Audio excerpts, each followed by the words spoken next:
You know that specific feeling in the pit of your stomach? The one you get when your phone buzzes. You look down, and it's a message from your boss. And it doesn't say, "Great job," or "Here's the report." It just says four terrifying words. "We need to talk." Oh, the absolute classic trigger for panic. It's universal. It doesn't matter if you're a junior intern or a senior executive. That vague, open-ended request is enough to send anyone into a mental spiral. Exactly. And that is the precise scenario at the heart of the material we are looking at today. It's an English learning module, technically speaking, focused on conversation skills. But honestly, it reads like a psychological thriller about workplace anxiety. It really does. On the surface, we're looking at a structured lesson vocabulary, listening practice, shadowing techniques, but the narrative vehicle they use to deliver this lesson is so relatable. It's about a guy named Mark who receives that exact text message from his manager, and we get to watch his brain just completely short-circuit. It's the doom spiral. So, let's set the stage here. Mark gets the message. Immediately, where does his mind go? Does he think, "Oh, maybe I'm getting a promotion"? Absolutely not. He goes straight to the worst-case scenario. He tells his friend, "I think I did something wrong." He starts digging through his memory bank of recent errors and latches onto this one specific thing. He sent a wrong file to a client the previous week. In his mind, A plus B equals, "I'm getting fired at 3 p.m." Which brings us to the core idiom of this entire lesson. The phrase that the supporting character, Sarah, keeps repeating to him. Don't jump to conclusions. It's such a perfect idiom for this, isn't it? Jump to conclusions.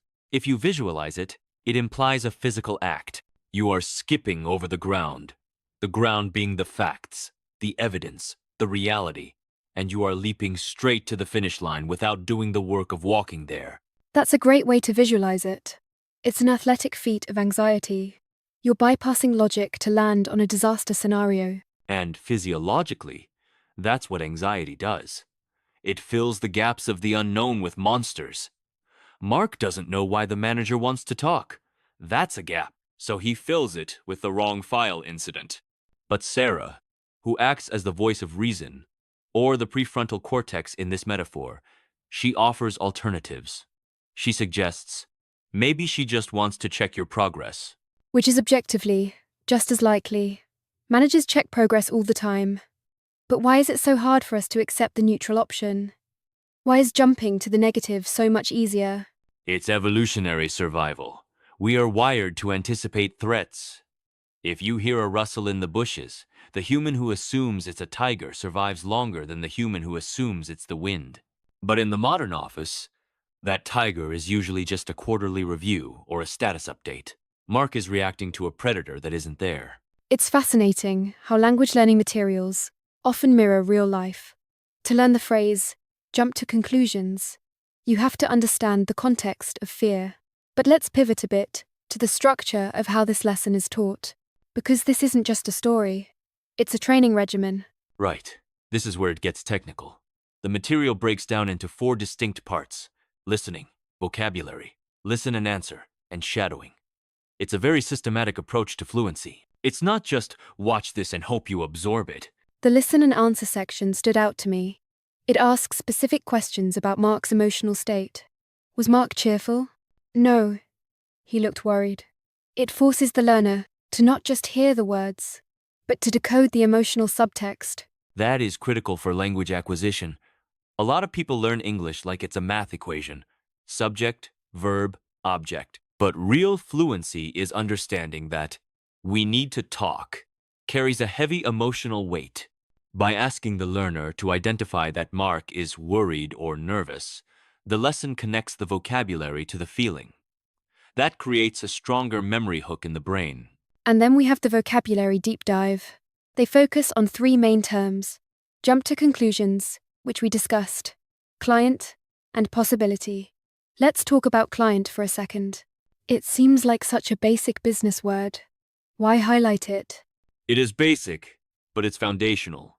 A client is the person buying the service. In Mark's panic, the client is the victim of his mistake. He sent the wrong file. But notice the distinction in the lesson, they define it clearly. A person who buys a service. It grounds the learner in professional terminology. But the real star of the vocabulary list is possibility. Possibility. Something that can happen. Exactly. And look at how it's used in the narrative. Mark is obsessed with the worst possibility. Sarah is trying to open him up to other possibilities. In a way, learning English is about expanding possibility. If you only know a few words, your ability to express reality is limited. You have fewer possibilities. As you learn more like these idioms, your world expands. That's deep. But it's true. If Mark couldn't express his fear, he'd just be sitting there sweating. Because he has the language to say, I'm nervous. Sarah can comfort him. Communication is the release valve for pressure. Now, I want to get into the fourth part of the exercise, which I think is the most actionable part for anyone listening who actually wants to improve their speaking, the shadowing practice. Oh, shadowing is the gold standard. For those who haven't heard of it, how would you describe it? It's not just repeating, is it? No, it's much more active than simple repetition. Simple repetition is, I say a sentence, you wait, then you say it. Shadowing is trying to speak along with, or just a millisecond behind the speaker, matching their speed, their intonation, their rhythm, and their emotion. So you're essentially acting. You're mimicking the performance, not just the text. Precisely. You are training your mouth muscles. It's like muscle memory in sports. You can read a book on how to swing a tennis racket, but until your arm physically does the motion 1,000 times, you can't play tennis. Shadowing bridges the gap between knowing English in your head and speaking English with your mouth. The lesson explicitly says, if it's too fast, pause or slow down. It encourages that repetition. And that repetition is key. The prompt mentions, repetition is very important to become fluent. It's about building neural pathways. When Mark says, I shouldn't jump to conclusions, if you shadow that 10 times, the next time you're in a stressful situation, your brain will offer up that full sentence automatically. You won't have to assemble it word by word. It becomes a reflex. Yes. And notice the emotional arc of the shadowing exercise. You practice Mark's anxiety, but you also practice Sarah's calm. You get to inhabit both characters. Try to stay calm.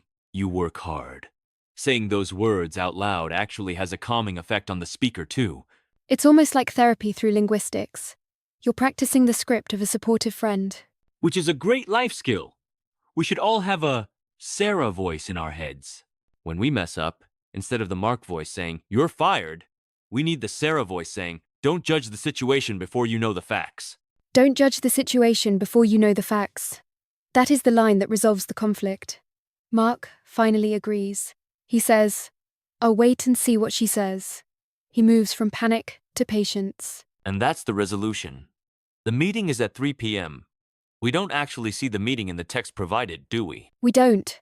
It ends on a cliffhanger, essentially. We know he's going to call Sarah after, but we don't know if the manager was actually angry. But based on the logic of the lesson and the logic of life, Sarah is almost certainly right. The wrong file mistake? It happens. It's usually fixable. The manager probably just wants to talk about the next project. The lesson here is that the anticipation of the event is almost always worse than the event itself. And the language barrier makes that anticipation worse. If you aren't confident in your English, a meeting isn't just a meeting. It's a test. A test you're afraid of failing. That's a crucial point. For non-native speakers, we need to talk. Adds a layer of, is my English good enough to defend myself? Will I understand what she's saying? That's why these practice drills, listening, vocabulary, shadowing are so vital. They build the armor you need to walk into that 3 p.m. meeting with confidence. So, looking at this holistically, we have a tool that improves vocabulary, sharpens listening, and trains the mouth muscles. But it also teaches a very specific cultural and professional lesson about resilience. It does. It teaches you to separate fact from fiction in your own head. Fact, I sent a wrong file. Fiction, I am fired. The bridge between those two is jumping to conclusions. The lesson teaches you to burn that bridge. Stay on the side of facts. I love that. burn the bridge to the wrong conclusion. and build a bridge to communication. Mark reaches out to Sarah. He doesn't suffer alone. That's another hidden lesson here. If you're worried, talk to someone. Use your language skills to get support. It's interesting how simple dialogue practice can contain all these layers. It's just a YouTube video script, but it captures the human condition so well. Well, language is the human condition. We can't separate the words we say from the lives we live. When we learn to speak better, we're often learning to live better, to handle stress better, to clarify our thoughts. Before we wrap up, I want to go back to the listen and answer technique one more time. The prompt encourages answering out loud. Why is the out loud part non-negotiable? Why can't I just say it in my head? Because the brain is a trickster. In your head, your pronunciation is perfect. In your head, you sound like a native speaker. But the moment you engage the vocal cords, the tongue, and the lips, you realize the coordination isn't there. You stumble. You have to make those mistakes in the air, acoustically, to correct them. If you only speak in your mind, you are practicing an illusion. That is a powerful distinction. Practicing an illusion versus practicing reality. Exactly. And shadowing forces you into reality. It forces you to keep pace. You can't slow down the native speaker in real life, so you have to train your brain to process and respond at real-world speed.